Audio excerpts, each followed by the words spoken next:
Сколько помню, всегда рисовала. И в садике, и дома.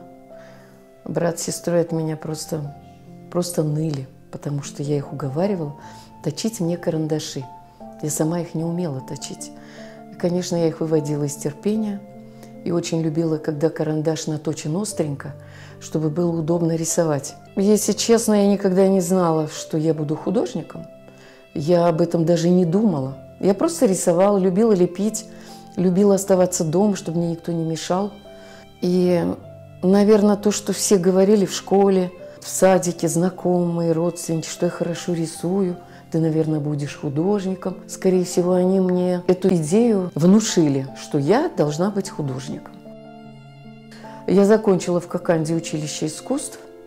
Это произошло в 1982 году. Вот, получила диплом и работала в училище художником-оформителем. Чулочно-предельный комбинат. Плакаты связаны с легкой промышленностью. Мне это ужасно не нравилось. Мне не нравилось рисовать портреты Ленина, Энгельса, Маркса и все такое. Вот это все, это было не мое. Ну, так я работала лет 8-9, пока мы не уехали в Крым.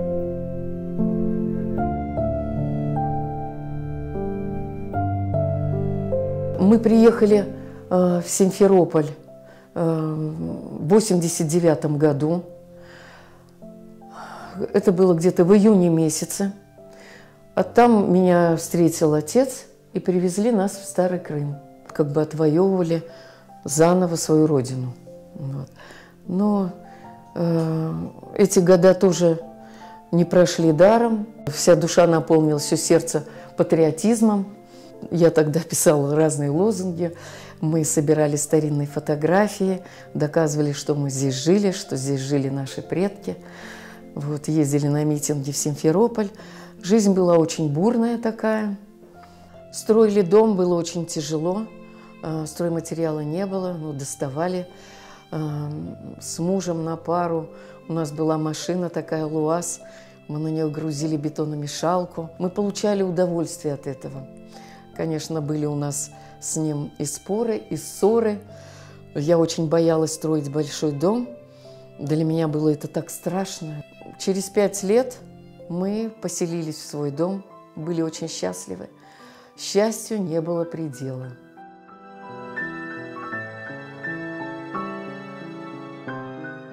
Я занялась золотым шитьем, но я не знала орнамента крымско-татарского. Мне очень хотелось это узнать. Дело в том, что мои родители рано потеряли своих родителей. Это было как раз в первый год депортации. У мамы родители умерли в течение 2 недель от голода. И, естественно, ничего из вышивки, ничего такого не осталось. Я нигде не могла это видеть. И когда я поехала в Киев на спилку мастеров, повезла свои работы по вышивке, у нас в библиотеке была книжка «Декоративно-прикладное искусство крымских татар». Это одна из первых книг. Я там увидела очень красивую вышивку старинную. Я решила сделать копию фрагмента. Я сделала такой очешник, и на нем вышила вот этот фрагмент старинной вышивки. И в Киеве уже, когда я гуляла по залам этой выставки, ко мне подходит Айша Усманова. Она меня узнала. Ну, естественно, тут такая встреча у нас дружеская. Она говорит: ты знаешь вон того человека, вон того мужчину с бородкой? Я говорю: нет, не знаю. Это, говорит, Мамут Чурул, давай я тебя с ним познакомлю. Он мне предложил присоединиться. Я буду проводить семинар в Перевальном, и мы будем изучать орнамент. Я была просто восхищена и счастлива, что мне предоставляется такая возможность, что наконец-то я узнаю, увижу крымско-татарский орнамент. Конечно, я чувствовала себя как в пионерском лагере. Я чувствовала себя ребенком, хотя была уже взрослой женщиной. И когда Мамут ага мне делал замечания, меня это, конечно, трогало как взрослую женщину. Но я решила отбросить свою такую вот гордость такого художника, да, и все-таки поработать ученицей. Мамут ага мне говорит: что ты нарисовала? Это что? Что это за цветок? Я говорю: тюльпан. это не тюльпан, это не крымско-татарский тюльпан. Я говорю, а какой же? Это узбекский тюльпан. В тебе, в голове еще у тебя сидит узбекский орнамент. Ты должна понять, ты должна душой понять, какой крымско-татарский тюльпан. Он и не киргизский, не казахский, не турецкий, он именно крымско-татарский. И постепенно я стала понимать вот эти все линии, переходящие от одного цветка там в другой, чтобы не было никаких преломлений. Это надо действительно чувствовать.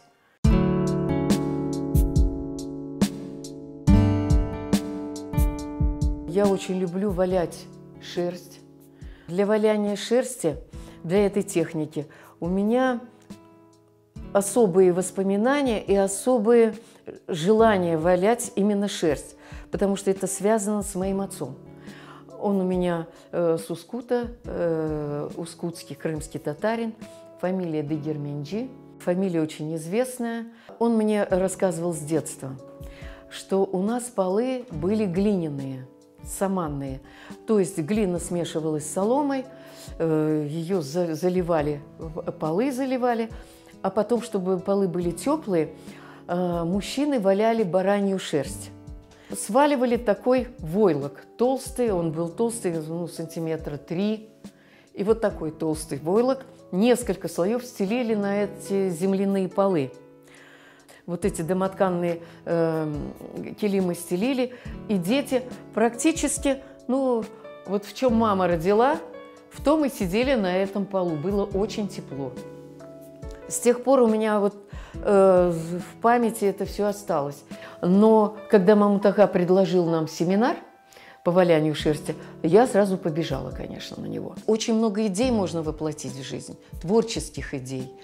Я сделала несколько работ по войлоку. Я вышила комплект для чая. Это колпак на чайник, грелка на чайник и салфетки. Это как 4 узора, 4 игридала на марама. И там идет динамика, движение, когда вот эти цвета чередуются. Вот в нашем орнаменте есть динамика. Вот. И именно в женских знаках, потому что, ну, как наша женщина, постоянно в движении, хозяюшка, дети, семья, муж, внимание всем. Вот поэтому динамика должна быть. И я это применила в войлоке, в салфетках. Но я больше делаю такие большие панно. Мне нравится рассказывать, мне нравится делать сюжеты.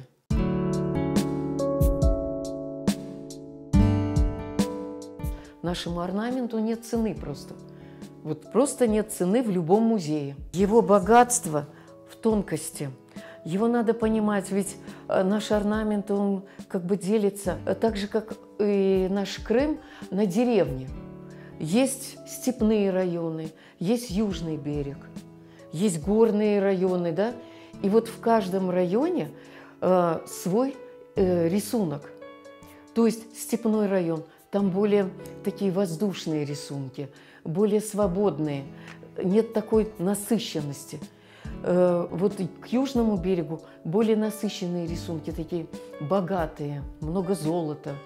В горных районах там даже изображали горы, которые мы потом взяли в свою идею. Мы возродили народное творчество, создали свой архив, обучили многих вышивальщиц, художников этому орнаменту, символике, создали что-то свое современное искусство и подали идею будущим художникам, которые смогут вот на этом фундаменте создавать новые произведения, более современные, более интересные, более идейные, такие более патриотичные, чтобы наш Крым всегда процветал и никогда не было конца этому творчеству.